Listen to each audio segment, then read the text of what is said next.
ቃል በቃል የሰማሁትን ነገር ልንገራችሁ። ተገላገልሽ እንዴ? እሷ እኮ በጣም ሙቀቷ እኮ ልጇ ነው። ምን ማለት ነው ተገላገልሽ ማለት? በቃ ሞተብሽ፣ ተጎዳሽ።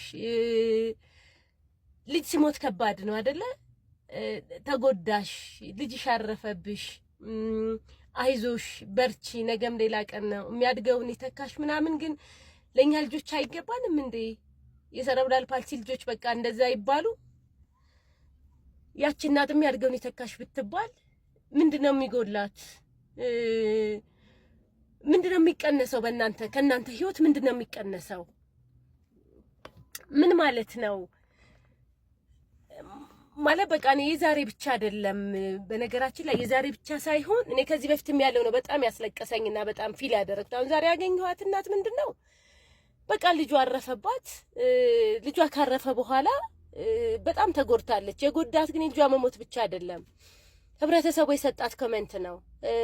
በቃ ምን ያሳዝንሻል? በቃ አረፍሽ እንዴ? በጣም ነው እንጂ የምታዝነው። እናንተ የማታውቁት እኮ ፍቅር አለኛ ጋር ህይወታችሁ እኮ እኛ ውስጥ ነው ያለው እኮ። እንዴ እንዴት ነው የምናስረዳችሁ? ግን እኔ በጣም ነው የተሰማኝ፣ በጣም ነው ፊል ያደረኩት። በቃ ማዘን ጠፋ።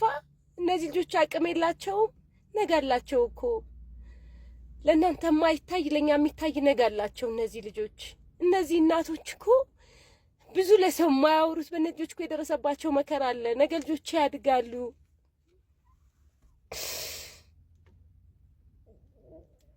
ነገ የተሻለ ይሆናሉ። ብዙ ነገ አላቸው፣ ባጭሩ ብዙ ነገ አላቸው እነዚህ እናቶችና ለምንድነው ግን ማለት ይሄ ኢትዮጵያዊነት፣ አበሻነት፣ መልካም ነገር መናገር ምናምን ለምንድነው ከኛ የጠፋብን? እኔ አሁን በቃ ግራ የገባኝ ነገር እሱን ነው። እኔ አሁን ሼር ማድረግ የፈለኩት ነገር ለምንድነው የሰረብራል ፓልሲ ልጆች ሲሞቱ እንደዚህ አይነት ፊሊንግ የሚሰማችሁ እንዴ? ለምን እንዴ? ሌላ ልጅ አይደለም እንዴ? ሌላ ልጅ ጠፋ ሲባል ፖስት ሲደረግ ሌላ ልጅ ሞተ ሲባል ወይኔ ብላችሁ የምታዝኑት ሰዎች እኛ ልጆቹ ላይ ሲሆን ለምንድነው አፋችሁ እንደዚህ ክፉ ነገር የሚደፍረው? ግን ይችን እናት ብታዩዋት ልጇ በነበረበት ሰዓት የነበራትን ፊት አውቀዋለሁኝ። በጣም ደስተኛ ተስፈኛ የነበረች እናት ናት። ዛሬ ሳገኛት ግን በጣም ተጎድታለች። የልጁ ትዝታ አለ። የኛ ልጆች ትዝታቸው ብዙ ነው። ለእናንተ ማይነገር ማታቋቸው ብዙ የሌሊት ወሬዎች አሉን። እኛ ከልጆቻችን ጋር ብዙ የሌሊት ወሬዎች አሉ። በጣም ብዙ ማይነጉ ሌሊቶችን አሳልፈናል። አላቅም ማለት እኔ ምን ብዬ መናገር እንዳለብኝ ራሱ አላቅም። በጣም ኢሞሽናል ነው የሆንኩትና ከዚህም በፊት 2-3 ልጆች ጋር ቀብር ተገኝቻለሁና ቀብር ላይ የነበረው ሰው ፊሊንግ ምን እንደሆነ ታውቃላችሁ? ተገላገልሽ። አንዷ ሴትዮ ያሉትን ልንገራችሁ። ለቅሶ ሊደርሱ ነው የመጡት ምናምን እና እናትዋ በጣም ተጎድታለች። ሴንተር ከነበሩት ልጆች እንግዲህ አንድ ልጅ ነው ያረፈውና እኛ በጣም ፊል አድርገን ምናምን ቁጭ ብለን እናትየዋ በጣም ነው የተጎዳችው። ለውጥ ነበረው ልጁና ለውጡን ተስፋ እያደረገች በነበረችበት ሰዓት ነው ያረፈውና አንድ ሴት መተው ምንድነው ያሉት? ድሮም እኮ የሞተ ልጅ እኮ ነበር ያሹን ያሏትና እኔ በጣም ነው የደነገጥኩት። በጣም ነው የዘገነነኝና እባካችሁ የኛ ልጆች ሲሞቱ እንደ ሰው ዘኑላቸው።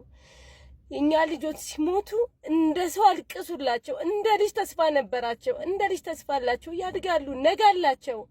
ችግሩ እኛ ጋር ነው ያለው፣ እናንተ ጋር እኮ አልደረሰም። በቃ ችግሩ ለማዘን ግን እግዚአብሔር ያጽናችሁ ለማለት በዚህ ልክ ክፋትን እባካችሁ ለአእምሯችን ለሞራላችን ተጠንቀቁልን። በቃ እኔ መናገር ነው የምፈልገው። በጣም ነው ፊል ያደረኩት። እኔ አልቅሼ ቪዲዮ መስራት አልፈልግም፣ ግን ስሜቴን ከበቃ ልቆጣጠረው ከምችለው በላይ ስለሆነብኝ ነውና እባካችሁ በቃ እባካችሁ እኔ ልለምናችሁ ነው የምለው። እባካችሁ በቃ ለኛ ልጆች ስትሉ ተጠንቀቁ። በቃ ለኛ ልጆች ነገ አላቸው፣ የኛ ልጆች ተስፋ አላቸው። በቃ እኛ እናቶች በጣም ልጆቻችንን